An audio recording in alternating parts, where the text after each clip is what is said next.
श्रीगुरुभ्यो नमः। श्रीपरमात्मने नमः। श्रीपरमात्मने नमः। हरिः ओम्। हरिः ओम्। राजवेद्या राजगुह्य राजविद्या राजगुह्य योगो नाम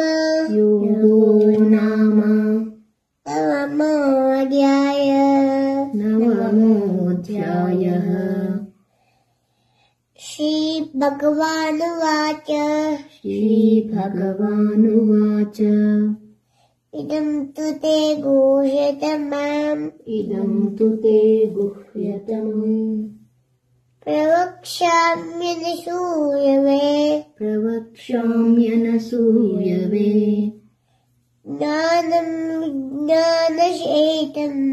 ज्ञानं विज्ञानसहितम् ये ज्ञात्वा मोक्षेषु यज्ञात्वाक्षी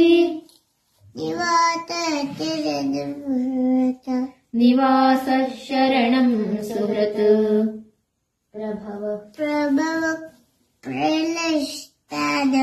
प्रभव प्रलयस्थानम् निधानं बीजमव्ययम्।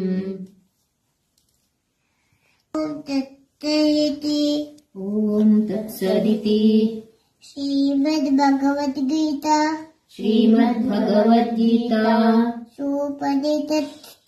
सूपनिषत्सु ब्रह्मविद्यायां योगशास्त्रे श्रीकृष्णार्जुनसंवादे राजविद्या राजगुह्ययोगो नाम नवमोऽध्यायः।